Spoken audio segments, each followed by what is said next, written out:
Assalamualaikum warahmatullahi wabarakatuh. Kami dari kelompok 2, saya Dwi Putri Rahayu dan rekan saya Nurul Qodiria akan menjelaskan tentang macam-macam peninggalan sejarah, dan yang kedua yaitu peninggalan kerajaan Hindu di Indonesia. Selamat menyaksikan dan selamat mendengarkan. Terima kasih. Pada pengertian peninggalan sejarah.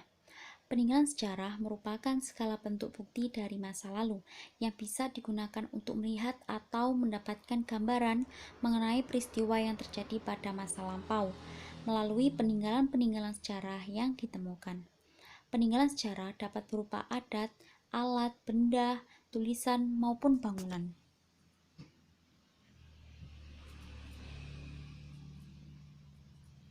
Peninggalan sejarah merupakan segala bentuk bukti dari masa lalu yang bisa digunakan untuk melihat sebuah kejadian atau gambaran mengenai peristiwa yang terjadi pada masa itu. Kemudian beberapa bukti peninggalan tersebut masih dapat kita temukan hingga saat ini, dan sebagian telah dilestarikan melalui keberadaan museum-museum yang menyimpan berbagai koleksi peninggalan bersejarah. Kemudian macam-macam peninggalan sejarah. Di sini macam-macam peninggalan sejarah yang saya temukan ada 5, yaitu yang pertama arsitektur atau bangunan, kedua tulisan, ketiga benda-benda, keempat karya seni, dan yang terakhir yaitu adat istiadat. Arsitektur atau bangunan yaitu bentuk peninggalan arsitektur atau bangunan yang bercorak Hindu, Buddha, terdiri dari seni bangunan yang bersifat sakral dan profan. Seni bangunan yang bersifat sakral adalah bangunan yang berkaitan dengan keagamaan, contohnya seperti candi, stupa, arca, dan wihara. Kemudian, seni bangunan yang bersifat profan adalah bangunan-bangunan biasa yang tidak bersangkutan dengan keagamaan seperti keraton, gapura, dan pertapaan. Selanjutnya di sini ada gambar-gambar peninggalan seni bangunan, yaitu yang pertama ada candi. Candi adalah bangunan yang terbuat dari batu yang umumnya dipakai untuk melaksanakan ibadah bagi pemeluk agama Hindu maupun Buddha.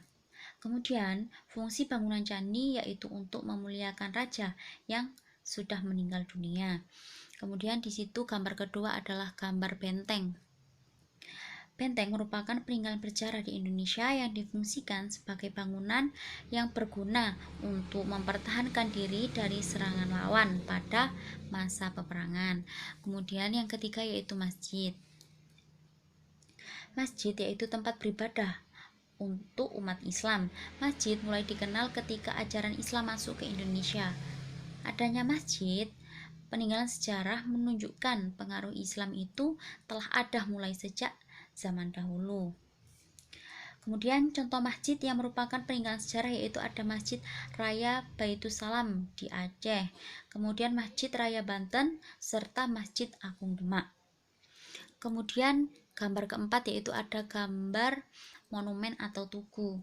Monumen atau tugu adalah bangunan yang sengaja dibuat untuk memperingati suatu peristiwa serta penghormatan terhadap jasa perjuangan para pahlawan. Kemudian di situ ada gambar stupa. Stupa yaitu adalah bangunan yang berkaitan dengan agama Buddha yang berfungsi sebagai tempat menyimpan benda keramat peninggalan Buddha Gautama. Kemudian fungsi yang kedua yaitu untuk tempat memperingati kejadian penting dalam kehidupan Buddha Gautama. Misalnya seperti stupa Borobudur atau stupa Kalasan yang berada di daerah Yogyakarta. Kemudian gambar keenam yaitu gambar arca. Arca adalah patung yang terutama itu dibuat dari batu yang dipahat menyerupai bentuk manusia atau binatang. Peninggalan sejarah ini bercorak Hindu atau Buddha yang biasa dikenal masyarakat dengan istilah patung yang terbuat dari perunggu atau emas. Selanjutnya yaitu gambar makam. Makam adalah tempat untuk menguburkan orang-orang yang telah wafat, terutama untuk menguburkan para raja atau tokoh-tokoh penting dalam sejarah. Kemudian pada umumnya makam-makam itu banyak dijadikan sebagai sumber sejarah serta peninggalan sejarah. Kemudian gambar ke-8 yaitu gambar keraton. Keraton adalah rumah atau tempat tinggal ratu, raja pada zaman dahulu. Kemudian gambar ke-9 yaitu gambar patirtaan. Gambar patirtaan itu menyerupai air mengalir atau air memancur. Patirtaan itu berfungsi sebagai tempat pemandian suci yang sering digunakan oleh kalangan istana kerajaan. Kemudian ke-10 yaitu gambar gapura. Gapura adalah bangunan yang berupa pintu seperti gerbang. Ada yang beratap serta ada yang tidak. Kemudian biasanya atapnya itu ada yang terbuat dari daun juga. Kemudian ada yang bentuknya itu menyerupai candi yang terbelah menjadi dua. Kemudian yang terakhir yaitu gambar pertapaan. Pertapaan adalah sebuah tempat atau bangunan yang dicerukkan pada suatu gua batu dan difungsikan sebagai tempat tinggal para petapa. Misalnya seperti gua gajah yang terletak di daerah Bedugul, Bali. Selanjutnya yaitu contoh peninggalan sejarah yang berupa tulisan. Di sini itu ada dua. Yang pertama prasasti dan naskah kuno. Prasasti yaitu peninggalan sejarah berupa tulisan atau gambar pada batu, sehingga prasasti itu disebut juga sebagai batu tulis. Prasasti itu umumnya ditulis dengan huruf Pallawa serta bahasa Sanskerta. Prasasti itu berisi mengenai suatu peristiwa penting yang dialami oleh suatu kerajaan atau seorang raja. Jadi peristiwa penting atau sebuah kejadian itu oleh raja-raja zaman dahulu ditulis menggunakan bahasa Pallawa atau bahasa Sanskerta yang ditulis pada batu. Kemudian gambar kedua yaitu adalah naskah kuno. Naskah kuno adalah sebuah dokumen penting yang berisi informasi di waktu lampau. Jadi ketika ada dokumen-dokumen atau sebuah informasi oleh raja-raja atau orang-orang zaman dahulu itu ditulis pada kayak pembukuan yang dijadikan satu. Kemudian selanjutnya peninggalan sejarah berupa benda. Yang pertama itu ada fosil. Fosil yaitu bagian atau sisa makhluk hidup yang telah membatu. Jadi fosil itu adalah sisa-sisa makhluk hidup yang mati berjuta-juta tahun yang lalu. Kemudian fosil itu bisa berupa tengkorak atau tulang belulang. Kemudian gambar kedua yaitu artefak. Artefak yaitu perkakas atau peralatan yang dipakai oleh manusia pada zaman dahulu. Kemudian artefak itu bisa berupa alat pertanian, peralatan makan, memasak, senjata, dan perhiasan. Kemudian artefak itu ada yang terbuat dari batu, ada pula yang terbuat dari logam. Kemudian gambar ketiga yaitu arca. Arca adalah peninggalan sejarah yang bercorak agama Hindu-Buddha. Kemudian arca itu pada umumnya dikenal oleh orang-orang luas dengan istilah patung. Arca atau patung umumnya itu terbuat dari batu, bisa terbuat dari perunggu, serta bahkan juga bisa terbuat dari emas.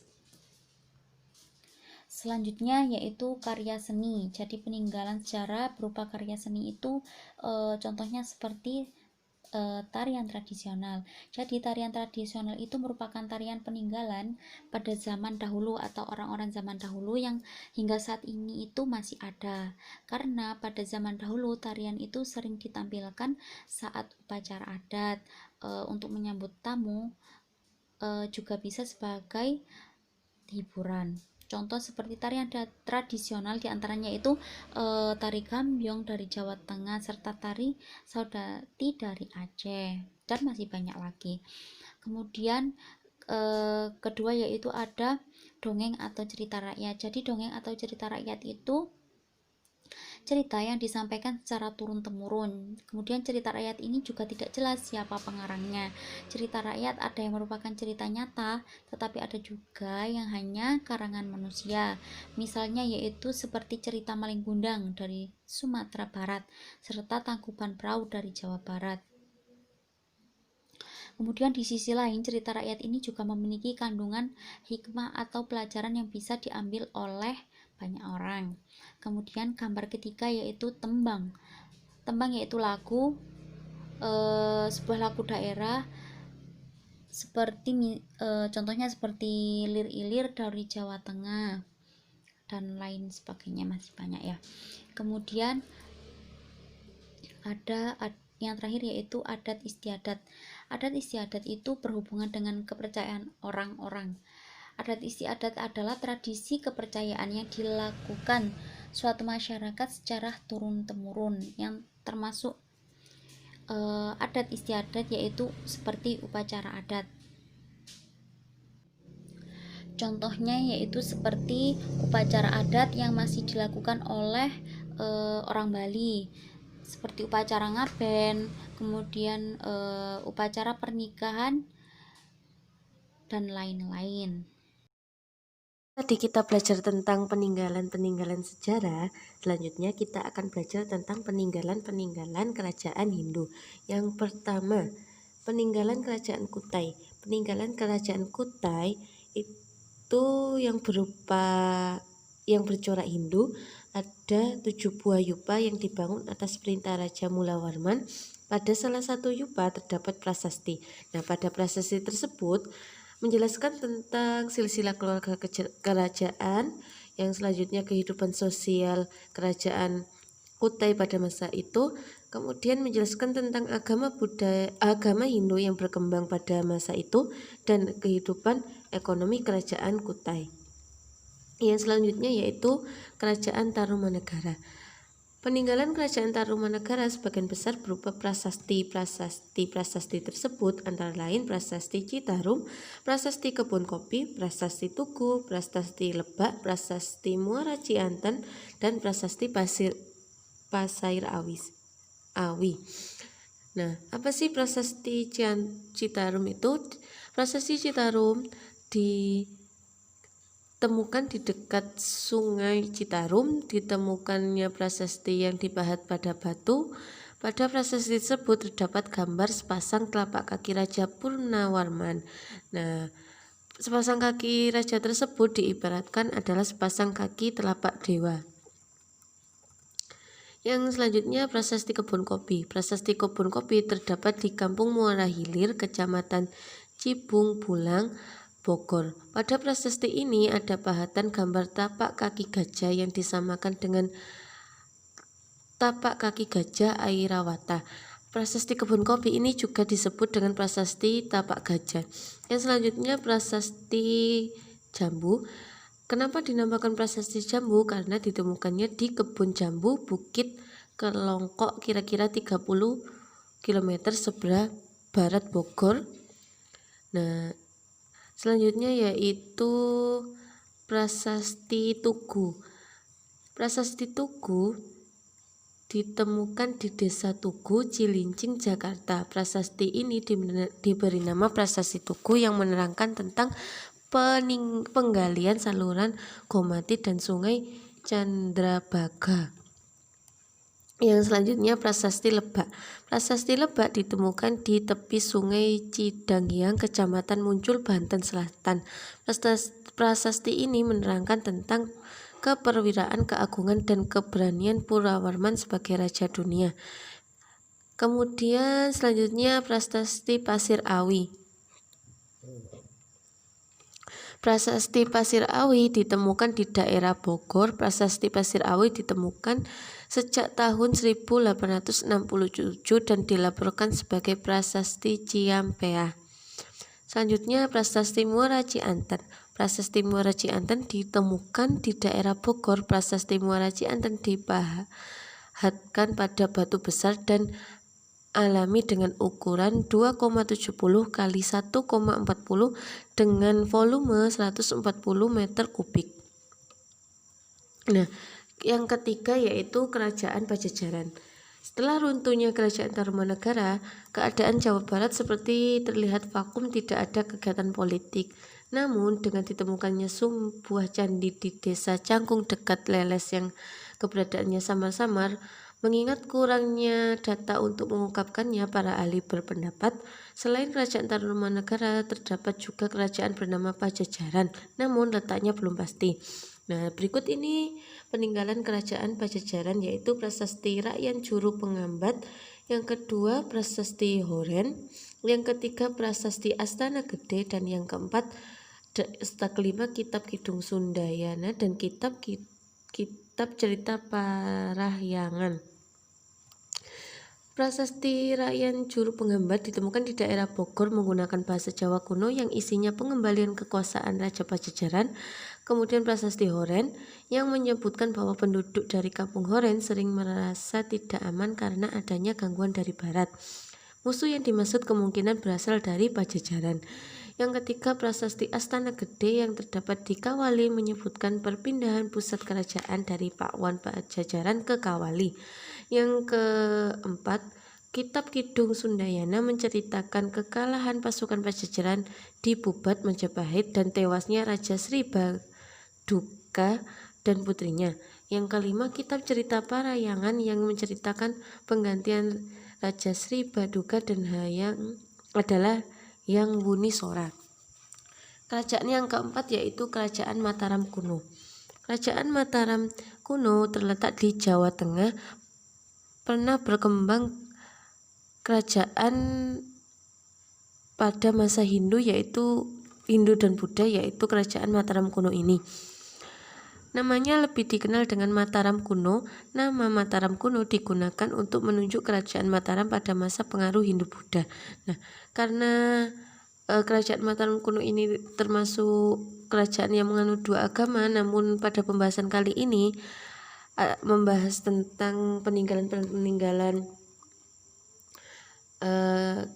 kerajaan yang bercorakkan Hindu. Peninggalan Kerajaan Mataram Kuno yang bercorak Hindu yaitu ada Candi Sambarsari, Candi Prambanan, Candi Dieng, kemudian Prasasti Canggal, Prasasti Mustayih atau Prasasti Balitung atau disebut juga Prasasti Kedu. Yang ke-6 yaitu Prasasti Kalasan, yang ke-7 Prasasti Ratu Boko. Yang selanjutnya yaitu Kerajaan Medang Kamulan. Kerajaan Medang Kamulan ini diketahui dengan adanya prasasti dan berita asing. Yang pertama, terdapat beberapa prasasti yang mengisahkan Kerajaan Medang Kamulan, antara lain Prasasti Empu Sendok, Prasasti Tenggaran, Prasasti Lor, Prasasti Bangil, dan Prasasti Celcuta. Yang selanjutnya yaitu berita asing dari Cina dan berita dari India. Nah, yang Prasasti Empu Sindok itu menjelaskan tentang masa pemerintahan Empu Sindok sendiri. Yang selanjutnya Prasasti Tenggarang dibuat pada tahun 99 Masehi, menceritakan bahwa Empu Sindok memerintah bersama istrinya Sri Wardani Pukibra Yan Bawang. Prasasti Lor dibuat pada tahun 939 Masehi dekat Nganjuk, menceritakan tentang pemerintah membuat candi bernama Jayamrata dan Jayatambo di desa Anyok Londok untuk memperingati kemenangan Empu Sindok. Dan keempat yaitu Prasasti Bangil menceritakan tentang perbuatan candi untuk pemakaman ayahanda Empu Sindok dan sang permasyuri Rakyan Bawang. Yang kelima yaitu Prasasti Culcuta menceritakan awal mula silsilah dinasti Isana sampai zaman pemerintahan Airlangga. Yang selanjutnya itu yang berita tadi, berita asing dari Cina. Berita dari Cina berasal dari catatan-catatan yang ditulis pada zaman dinasti Sung. Kemudian berita dari India berita dari India menerangkan bahwa kerajaan Sriwijaya menjalani hubungan persahabatan dengan kerajaan Chola. Hal ini dilakukan untuk mendukung dan menghalangi kemajuan Medan Kamulan pada masa pemerintahan Raja Dharmawangsa. Yang selanjutnya yaitu Kerajaan Kediri. Kerajaan Kediri erat kaitannya dengan kelajuan Kerajaan Panjulan dan Janggala. Panjulan di bawah Samarawijaya dan Janggala di bawah Panji. Nah, namun di sini peninggalan kita tidak akan membahas tentang sejarah Kerajaan Kediri, kita akan membahas tentang peninggalan-peninggalan Kerajaan Kediri. Peninggalannya yaitu antara lain Banjaran, Prasasti Banjaran, Prasasti Turunhyang, Prasasti Hantang, Prasasti Pandlegan, Prasasti Luwudan, dan Prasasti Jaring. Kemudian selain prasasti-prasasti tadi, peninggalan Kerajaan Kediri juga ada kitab-kitab atau karya sastra yang sangat terkenal. Itu antara lain adalah Wertasancaya karangan Empu Tang Angkung, Samandagdana Gabuhan karya Empu Darmaja, Lubdaka karangan Empu Tan Angkung, Krisnayana karangan Empu Triguna, Samana Santaka karangan Empu Monaguna, Baharatayuda Gabahan Empu Sedah dan Empu Panula. Yang selanjutnya yaitu Gatot Kaca Casyara serta kitab Haring Wangsa gabungan Empu Panuluh. Yang selanjutnya yaitu Kerajaan Majapahit. Kerajaan ini menjadi kerajaan Hindu-Buddha terakhir di Nusantara. Peninggalan Kerajaan Majapahit yang bercorak Hindu adalah Candi Suku, Candi Jenti, Candi Pari, Candi Jabung, Candi Gapura Wiring Lawang, Candi Surawan, Candi Wringin Bajang. Sebenarnya Kerajaan Majapahit ini seperti Kerajaan Mataram kuno tadi, yaitu menganut dua agama, Hindu dan Buddha. Namun peninggalan yang bercorak Hindu adalah peninggalan tadi. Yang terakhir yaitu Kerajaan Hindu Bali. Peninggalan Kerajaan Hindu Bali adalah sebagai berikut: Prasasti Blojong, Prasasti Panglupuan, Prasasti Gunung Panulisan, Prasasti peninggalan anak wungsu, Candi Padas di Gunung Kawi. Yang selanjutnya yaitu Pura Agung Besaki, Candi Magening, dan Candi Wasan. Nah, itu tadi peninggalan-peninggalan dari kerajaan Hindu. Sebenarnya seperti yang saya bilang tadi, ada beberapa kerajaan yang bercorakkan Hindu Buddha, namun karena pembahasan kita kali ini merupakan kerajaan atau peninggalan-peninggalan kerajaan yang bercorak Hindu, maka dipaparkan hanya peninggalan-peninggalan yang bercorak Hindu saja. Terima kasih atas perhatiannya. Kurang lebihnya atau salah-salah kata dari saya dan rekan saya kami mohon maaf yang sebesar-besarnya. Wabillahi taufiq wal hidayah. Wassalamualaikum warahmatullahi wabarakatuh.